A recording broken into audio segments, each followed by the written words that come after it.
to Osama Hamdan, who's a senior member of the political bureau of Hamas. Mr. Hamdan, thank you so much indeed for speaking to us on TRT World. It's going to be important for our viewers to understand a lot of what your group is going through and how you are resisting the Israeli attacks. Can we go back to October the 7th? Could you explain to us why Hamas attacked Israel on that day?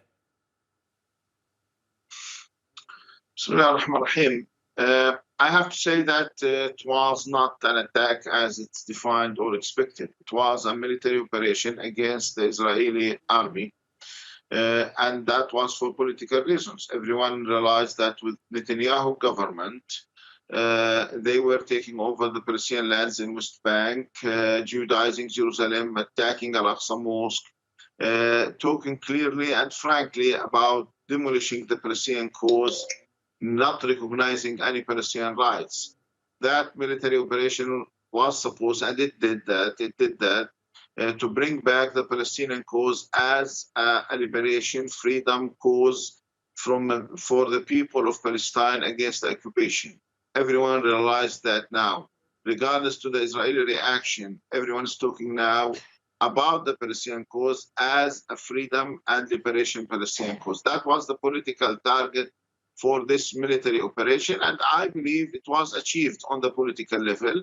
On the military level, it shows everyone that this army couldn't handle any fight with the militants. It's just a good army in killing the women and children, destroying the civilian houses, hospitals, and schools. It shows everyone the clear and the right face of Israel as not only a savage occupation, but also a Nazist occupation. It reminds everyone of what had happened in the last century during the period of the Nazists in Europe. If that was indeed Hamas's aim, to bring the Palestinian cause right to the forefront of international dialogue, you're correct. It succeeded. There are countries that had maybe parked the two-state solution in the future of Palestinians somewhere in the background of their activities, but now the whole world is talking about it. Let's go to the politics a little bit later, if you don't mind, and just look at the situation from the point of view, as you say, the military aims of that October the 7th event, and also the humanitarian. Did you foresee the consequences of what happened on October the 7th when Hamas entered Israeli territory? Did you think what's happening now would be Israel's response to this degree? Well, I have to say there is no Israeli territories. It's a Palestinian occupied land. It doesn't mean if it was occupied 75 years ago that it became an Israeli territory. It is an occupied land, and it is Palestine. And I have to remind everyone that Balfour Declaration in 1917 had said in a clear words that the government of Great Britain will establish an Israeli national state for the Jews on the Palestinian lands. On the Palestinian lands, he said that in a clear words. So it was Palestine at that time, and it is still Palestine, and it will be Palestine forever. This is the first point. The second point, I have to say also that even in the best periods of the peace process, the Palestinians were killed by the Israeli troops and the Israeli army and settlers. Let's remind everyone of a close issue. In 2022, in West Bank, the Palestinian Authority has a full and complete security arrangements with Israel. And even though there was 500 Palestinians who were killed in West Bank, Hamas was not operating. There was no military operations there, and the Palestinians were killed.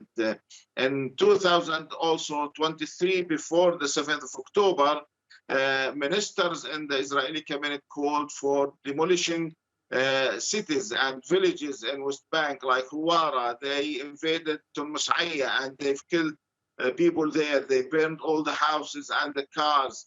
And no one talks about that. So the Palestinians were being killed everywhere, every time in the Palestinian occupied territories. That means you have two options. Either you can do nothing and you will be killed by the Israelis, or to resist, and they will kill you at the same time, but you will also resist them, and you will show everyone that this cause is a real cause. It belongs for a nation called Palestinian people, and this land is a Palestinian land, was occupied by the Israelis, and this will make the international community moves forward instead of just watching the Israelis, and that happened too.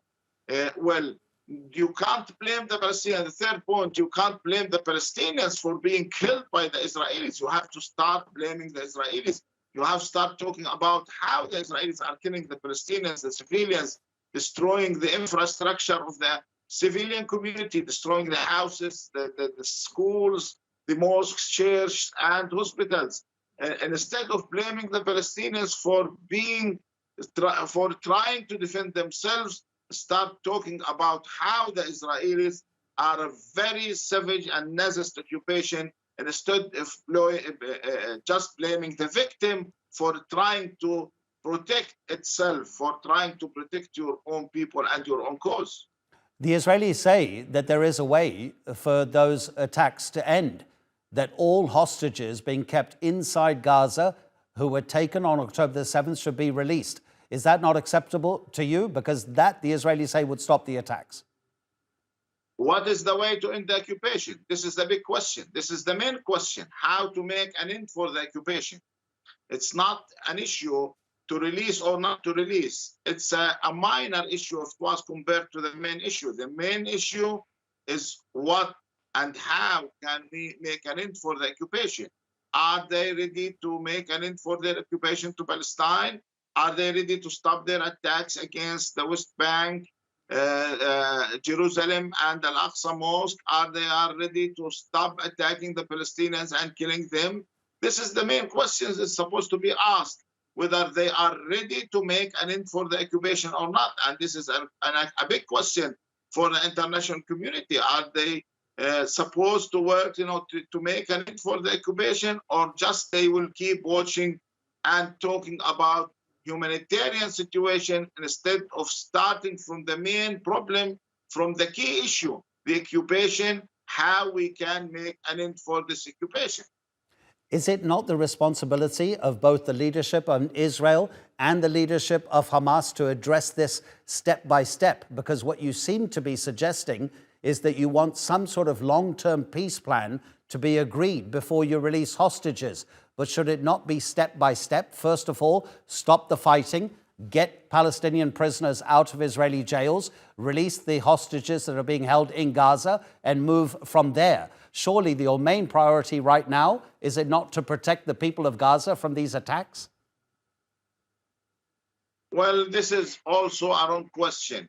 We are doing our best to protect the people in Gaza from the Israeli attacks, but the one who's supporting the attack against the Palestinians is any country supporting Israel. And the main country in this situation is the United States. They are providing them with weapons. They are providing them with political support, with economical support to continue what they are doing. And talking about step by step, I have to mention that there was a peace process in Oslo. It was signed in 1993. And they've talked about step by step, and they've said there will be a Palestinian state in 5 years, step by step. And this step by step leads us to the situation right now. It destroyed all the Palestinian rights. In fact, they undermined the possibility of having a Palestinian state. They are taking over 60% of West Bank by their new settlements. They are Judaizing Jerusalem. They are taking over part of Al-Aqsa Mosque, and they are putting Gaza under the siege. And they are talking about the Palestinians as an Arabs, not even as a nation. They have rights. So step by step, it shows everyone that you can't trust Israel. They have no legitimacy. You can't trust any agreement with the Israelis. If we want to talk about the situation, there is an international resolutions in the Security Council. Go and implement those resolutions instead of talking about step by step. Implement them. There is no need to talk about step by implementing those international resolutions. And when it came to this point, I think there will be a start of creating a kind of trust among the Palestinians that there is someone trying to help and creating a real solution. I will ask you about the potential for future peace in a moment, if you don't mind. But just to return to the fighting, I wanted to get your thoughts. What has the Hamas, the political leadership, you included, heard from your armed wing, the Al-Qassam brigades, who are there resisting the Israeli soldiers inside Gaza? How much longer do you think they can resist the Israeli army? Well, I'm not trying to talk about hopes. I will talk about fact. Everyone realized that what is happening, the resistance in Gaza is still as strong as it was in the first day. And according to the letters from the brothers in Al-Qassam brigades, they are talking about their capability to continue that for the long it needs. And I can't say more than this, but I trust when they say that, I trust that they can do that. And even the Israelis understand that they can still do that. This is why they pulled out, for example, the Golani Brigade, because they understand that this special forces couldn't handle the fight against Al-Qassam. 1/4 of this brigade was killed or badly injured by the resistance, and everyone watched how the tanks were bombed by Al-Qassam troops. No one can deny how powerful the occupation army, the Israeli army, but at the same time, everyone knows now that the resistance will not give up. Okay, just to help our viewers, the Golani Brigade is that elite unit of the Israeli army which has taken part in every war that Israel has waged against Arab states. And you're quite right, they are in the process of withdrawing. Okay, let's talk peace. What can you tell us about the process that is happening in Egypt? And where does Hamas sit in terms of those potential deals that could be done? We know that members of the Palestinian Islamic Jihad are also in Egypt. Many people are thinking that if they're there also, and you're talking in Egypt, then there may be some sort of deal in the making. Well, I can say that it's still talks. We are not close. It seems to me that we are not close to a deal, not because of the Palestinian position, sorry, but because of the Israeli position. We have informed the Egyptians clearly that we are grateful for what they are doing, but we have to start from the initial point, the complete stop of the Israeli attack against Gaza. And we will not accept any kind of arrangements which may keep the Israelis attacking Gaza at the same time. If we start from this point, we can talk about a series of actions which can lead to a solution. That's what I can say, and I believe our brothers in Islamic Jihad, they have the same position, and it is a national Palestinian position, because everyone knows what is happening in Gaza will not be a matter of discussion on the basis of the Israeli needs. It must start from the Palestinian rights. And if we started from this point, I think we can reach a good point of arrangements. Otherwise, this will create more problems rather than solving the problem itself. Could you not have accepted the Israeli proposal to release some hostages for some Palestinians held in Israeli jails? Because you said, no, all of them have to be released, and then we will release all the hostages that are held in Gaza. If you're demanding so much so quickly, can you not reduce your demand about how many people would be released from Israeli jails? Well, we have declared our position and informed all the mediators, including our brothers in Egypt and Qatar, that we will not accept the same Israeli arrangements as it was suggested. We have tried the short time pauses. It didn't work. The Israelis provoked the Palestinian resistance every time. And it seems to us that Israel is not willing to make an end for the Israeli attack without a complete arrangement. So we are clear in this position, and we have informed everyone who's in charge about this position.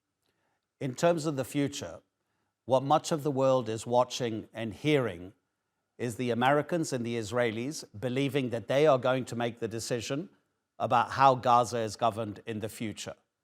And both of those parties, and clearly we understand, Mr. Hamdan, that the Americans are protecting the Israelis on the international stage.